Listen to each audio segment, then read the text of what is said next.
Et Musk répond aux avocats de l'affaire qui demandent 6 milliards de dollars d'actions Tesla. Waouh, voyons, ils sont gourmands hein, les avocats là. Musk a répondu aux avocats de la récente affaire du Delaware concernant son programme d'indemnisation de Tesla après que les avocats aient demandé cette semaine des indemnités légales de 29 millions d'actions Tesla, soit une valeur de près de 6 milliards de dollars. Donc c'est concernant voilà, le programme salarial de 2018. Suite à la décision d'annuler l'indemnisation de Musk de 56 milliards, il y avait un peu plus d'un mois, les avocats de Tornetta ont fait valoir dans un dossier vendredi qu'il méritait plus de 29 millions d'actions de Tesla à titre de frais juridiques, soit une valeur de 6 milliards. Dans le dossier, les avocats ont également expliqué pourquoi ils avaient demandé les frais en actions Tesla plutôt qu'en espèces. Nous sommes prêts à manger notre cuisine, ont écrit les avocats. Cette structure a l'avantage de lier directement la récompense à l'avantage créé et évite de prélever ne serait-ce qu'un centime du bilan de Tesla pour payer les frais. C'est également déductible des impôts par Tesla. L'affaire Tornetta a été portée devant le tribunal au nom des actionnaires de sorte qu'environ 267 millions d'actions Tesla qui auraient fait partie de la rémunération de Musk devraient désormais être restituées à l'entreprise selon le dossier. Anne Lipton, professeure de droit des sociétés à l'université de Tulane, affirme que le paiement de l'équipe juridique pourrait être le plus important honoraire d'avocat jamais demandé, du moins à sa connaissance.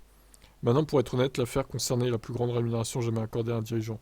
Je suppose que les avocats des plaignants pensaient que s'ils réclamaient 6 milliards de dollars d'honoraires en espèces, ça pourrait paralyser Tesla. Oui, et puis ça serait juste démesuré, faut se calmer. Hein. Comme l'affaire impliquait une attribution d'actions à Musk, ils ont pensé qu'il serait approprié de demander à la commission en action. Que ce ne soit pas aussi dur pour les actionnaires de Tesla, ça a beaucoup de sens pour moi. Suite au dépôt du dossier, plusieurs dirigeants de Tesla ont répondu, dont Musk lui-même. Il a critiqué la demande de qualifiant de totalement honteuse, ironique, criminelle, et affirmant que les avocats étaient méchants. Dans deux réponses distinctes, vous pouvez voir ces messages. Pas content, Elon. Le système est cassé. Rohan Patel, vice-président des politiques publiques et du développement commercial de Tesla, a également répondu aux informations, notant qu'il pensait que les autres employés de l'entreprise seraient tout aussi dégoûtés par la nouvelle. Après la décision du juge McCormick d'annuler le programme de rémunération de Musk, prise le 30 janvier, le dirigeant de plusieurs sociétés a proposé de déplacer SpaceX pour une compagnie Neuralink hors du Delaware. Bon, ça on l'a vu, ok. Bon, évidemment, il n'est pas content, Musk, de cette décision, c'était à prévoir. Bon, affaire à suivre. Hein.